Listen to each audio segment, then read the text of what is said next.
All అందరూ ఎలా ఉన్నారు? నేనైతే చాలా బాగున్నాను. మీరందరూ కూడా బాగుండాలని మనస్ఫూర్తిగా కోరుకుంటున్నా. ఇవాల్టి వీడియోలో మళ్ళా నార్మల్ లైఫ్ అయితే స్టార్ట్ అయిపోయింది. సో, యాజ్ యూజువల్ టిఫిన్‌లు వేసుకోవడం, వంటలు చేసుకోవడము, హార్వెస్ట్‌లు చేసుకోవడం ఇదే కదా మన నార్మల్ లైఫ్‌లో ఉండేది. సో, వెకేషన్ నుంచి వచ్చిన తర్వాత బ్రేక్‌ఫాస్ట్ అయితే వేయలేదనమాట. ఒక 2, 3 డేస్. తర్వాత ఇంకొంచెం సెట్ అయిన తర్వాత ఇప్పుడు బ్రేక్‌ఫాస్ట్ ప్రిపరేషన్స్ అండ్ అట్లానే వంటలు కూడా చేయటం స్టార్ట్ చేశాను. సో, వచ్చి రాగానే బట్టలు చాలా ఉంటాయి కదండీ! సో, అండ్ అట్లాగే కొన్ని పనులైతే ఉన్నాయి. అవన్నీ కంప్లీట్ చేసిన తర్వాత ఒక 3 డేస్‌కి అన్నీ కూడా స్టార్ట్ చేశాననమాట. సో, యాజ్ యూజువల్ మన గార్డెన్ నుంచి నేతి బీర వచ్చిందనమాట. సో, లాస్ట్ వీడియోస్‌లో నేను షేర్ చేశాను హార్వెస్టింగ్ వీడియోస్‌లో. సో, మీకు ఎంత బోర్ అయినా కూడా నేను చేసే వంట అయితే ఈరోజు నేతి బీరతోనే పచ్చడండి. సో, ఆల్రెడీ ఇది నేను మన ఛానల్‌లో 2 టైమ్స్ పోస్ట్ చేశాను. బట్ స్టిల్ నేను మళ్ళా పోస్ట్ చేస్తున్నా. ఎవరైనా కొత్తగా చూసే వాళ్ళకి యూజ్ అవుతుంది. సో, నేతి బీరలో మనం కొంచెం పచ్చిమిర్చి ఎక్కువ వేసుకుంటే కొంచెం కారం కారంగా బావుంటదనమాట. లేకపోతే కొంచెము తీపి టేస్ట్ ఉంటది నేతి బీరకి. అందుకనే కొంచెం పచ్చిమిర్చి ఎక్కువ యాడ్ చేసుకుంటే బెస్ట్. ఓన్లీ 2 టొమాటోసే యాడ్ చేసుకున్నానండి ఒక్క కాయకి. మీరు తొక్కతో పాటు వేసేసుకోవచ్చు, ప్రాబ్లమ్ లేదు. ఈజీగా ఉడికిపోతుందనమాట నేతి బీర. మన నార్మల్ బీరకాయ కంటే కూడా ఇది తొందరగా ఉడికిపోతుంది. సో, మనం ఎటువంటి వాటర్ కూడా వేయక్కర్లా. నేతి బీరలో ఉన్న వాటర్‌తోనే అది ఉడికిపోతదనమాట.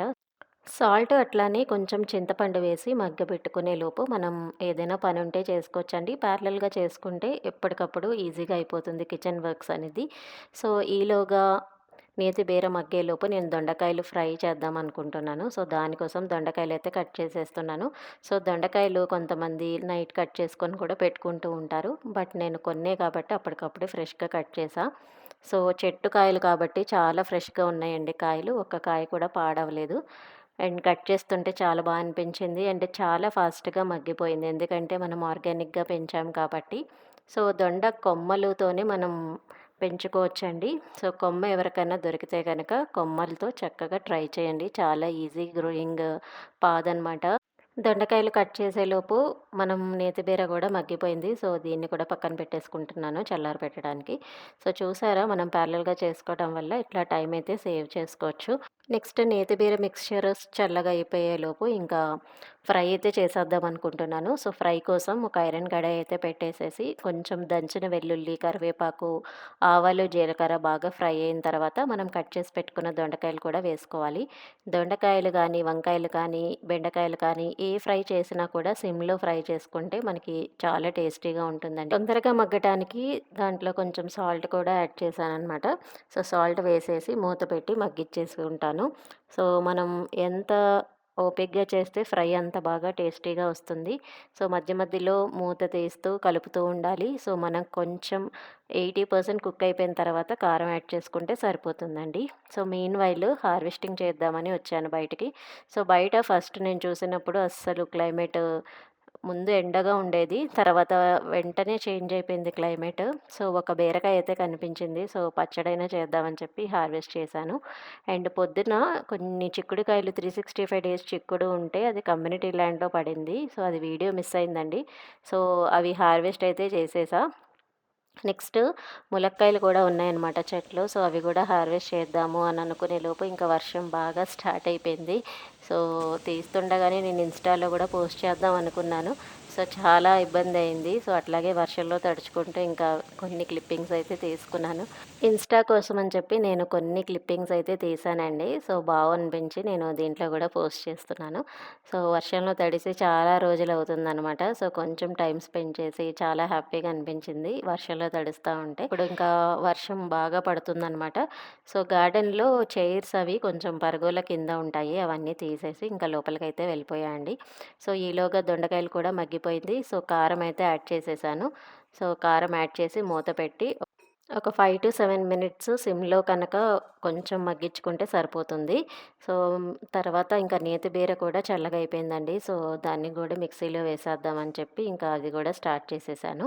సో, ఈలోగా దొండకాయలు కూడా ఫ్రై అయిపోతది. ఈలోగా మిక్సీ కూడా వేసేస్తే దీనికి తాలింపు వేసేస్తాను.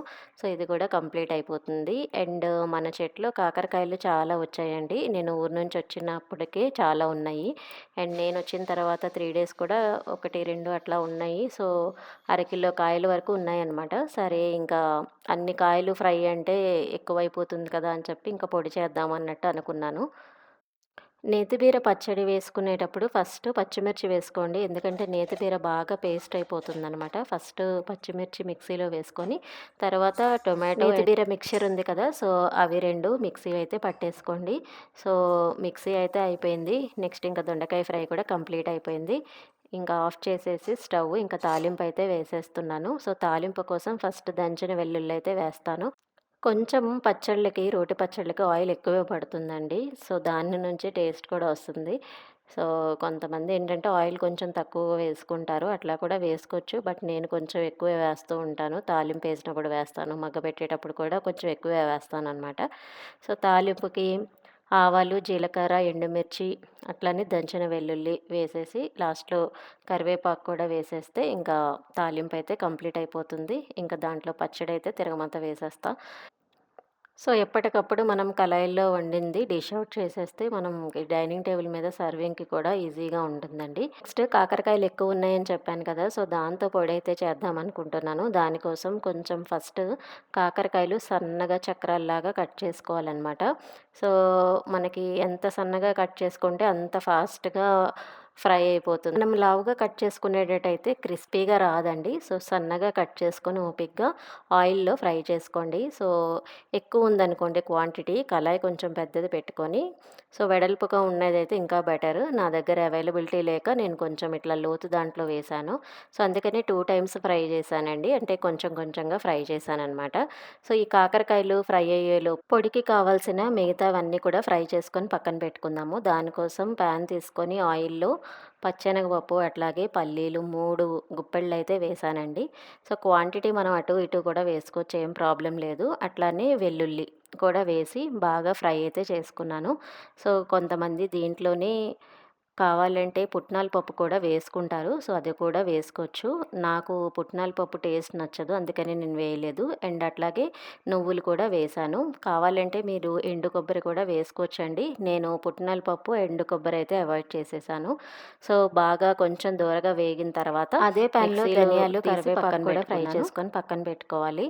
జీలకర్ర కూడా వేసుకోవాలి కానీ నా దగ్గర జీలకర్ర అయిపోయిందండి. సో, అందుకనే వేయలేదు. వంట చేసేటప్పుడు మన దగ్గర కొన్ని ఇంగ్రీడియెంట్స్ లేకపోయినా కూడా ప్రాబ్లమ్ లేదు. మనం ఉన్నదాంతో కంటిన్యూ చేయొచ్చు. టేస్ట్‌లో ఏం పెద్దగా మార్పు ఉండదండి. సో, మనం చేసే పద్ధతిలోనే ఉంటుంది. నెక్స్ట్ ఇది కూడా ఫ్రై అయిన తర్వాత ఇది కూడా తీసి పక్కన పెట్టేసుకున్నాను. ధనియాలు, కరివేపాకు ఫ్రై కూడా మనం మిక్సీలో యాడ్ చేసుకొని పక్కన పెట్టుకోవాలి. ఇది చల్లారేలోపు నేను వేరే పనైతే చేసేద్దాం అనుకుంటున్నాను. బ్రేక్‌ఫాస్ట్‌లో ఒకటి పెండింగ్ ఉందండి. సో, ఇవాళ మిల్లెట్స్ దోస అట్లానే ఇడ్లీ అయితే వేద్దాం అనుకుంటున్నాను. సో, మిల్లెట్స్ కూడా కొంచెమే ఉన్నాయి కాబట్టి దాంట్లో కొంచెం రాగులైతే యాడ్ చేసేసా. సో, మిల్లెట్స్, రాగులు కలిపి దోస అండ్ అట్లానే ఇడ్లీ బ్యాటర్ అయితే ప్రిపేర్ చేసేస్తున్నాను. మిల్లెట్స్ ఒక కప్పు తీసుకున్నా, రాగులు ఒక కప్పు తీసుకున్నాను. అండ్ అట్లాగే మినపగుళ్ళు 3/4 అయితే తీసుకున్నానండి. సో, ఇట్లా తీసుకుంటే మనకి దోస పర్ఫెక్ట్‌గా వస్తది. క్రిస్పీగా వస్తదనమాట. ప్రాబ్లమ్ ఏం రాదు. మనం ఏ రకం మిల్లెట్స్ అయినా తీసుకోవచ్చండి. అరికెలు, సామెలు, ఊదలు అంటారు గదా! సో, ఏ రకమైనా తీసుకోవచ్చు. కాకపోతే ఏంటంటే మనకి క్రిస్పీనెస్ అనేది చేంజ్ అవుతూ ఉంటది టైప్ ఆఫ్ మిల్లెట్‌ని బట్టి. సో, మనం ఎట్లాగన్నా వాడుకోవచ్చండి. మనం హెల్తీగా తినాలి అనుకుంటున్నాం కాబట్టి, సో, క్రిస్పీగా ఉన్న, మెత్తగా ఉన్న దోస అయితే వస్తది. సో, అదైతే గ్యారంటీ. నెక్స్ట్ ఇంకా అన్నీ కూడా నానబెట్టేసుకున్నాను పిండిలు. నెక్స్ట్ ఇంకా ప్రాసెస్‌లో ఏం పెద్దగా చూపించలేదండి. ఇడ్లీకి తెలిసిందే గదా! 2 కప్పుల రవ్వకి 1 కప్పు మినపప్పు అయితే వేస్తాము. అండ్ నెక్స్ట్ ఇంకా మనం పిండిలన్నీ నానబెట్టుకునే లోపు ఇందాక ఫ్రై చేసుకున్న పొడికి కావాల్సినవన్నీ కూడా చల్లగా అయిపోయింది. సో, అది కూడా మిక్సీలో వేసేస్తాను. సో, ఉప్పు, కారం కలిపి ఇంక మనం మిక్సీ అయితే పట్టుకోవాలండి పొడిలో. సో, మనం ఎండుమిర్చి వాడమనమాట. ఇక్కడ డైరెక్ట్ పచ్చి కారమే యూజ్ చేస్తాము. మనం ఇంట్లో కారం కూడా యూజ్ చేసుకోవచ్చు. కొంచెం చింతపండు కూడా యాడ్ చేసుకోవాలండి. చెప్పటం మర్చిపోయాను. సో, చింతపండు, ఉప్పు, కారం వేసుకోవాలనమాట మనం మిక్సీ పట్టుకునేటప్పుడు. సో, బాగా మరీ టూ మచ్ మెత్తగా గూడా వేసుకున్నా బాగోదు. కొంచెం బరక్ బరగ్గా వేసుకోండి బావుంటుంది టేస్ట్. అండ్ వేడి వేడి అన్నంలో నెయ్యి వేసుకొని ఇదొక్క ముద్ద తిన్నారంటే చాలా అంటే చాలా టేస్టీగా ఉంటుంది. అండ్ నిలవ కూడా ఉంటుందండి. ఇదొక 2 మంత్స్ మనం వాటర్ కనుక తగలకుండా ఉంటే ఒక 2 మంత్స్ నిలవైతే ఉంటుంది. మనం ఎయిర్‌టైట్ జార్‌లో పెట్టుకుంటే గనక స్మెల్ ఫ్రెష్‌గా ఉండి మనకి ఫ్రెష్‌గా అనిపిస్తుందండి తినేటప్పుడు కూడా. అండ్ ఇది కూడా కంప్లీట్ అయిపోయింది. నెక్స్ట్ ఇంకా లంచ్ అయితే చేసేస్తున్నాను. ఫస్ట్ ముద్ద ఎప్పుడు గూడా పొడితో తింటే ఆహ్, టేస్టే చాలా బావుంటుంది. నేనైతే ఎప్పుడు పొడి ఉంటే గనక అట్లానే తింటూ ఉంటాను. మీలో ఎంతమంది నాలా తింటారో కామెంట్ చేసేయండి. నెక్స్ట్ ఇంకా కొంచెం నేతిబీర పచ్చడి కూడా వేసుకొని ట్రై చేశా. సో, అన్నీ కూడా చాలా బావున్నాయండి. So, yeah! ఇదండి ఇవాల్టి వీడియో. హోప్ మీ అందరికీ నచ్చిందనుకుంటున్నా. నచ్చితే లైక్, షేర్ అండ్ సబ్స్క్రైబ్ అట్లాగే కామెంట్ కూడా చేసేయండి. Thanks for watching my channel. By by. Have a nice day.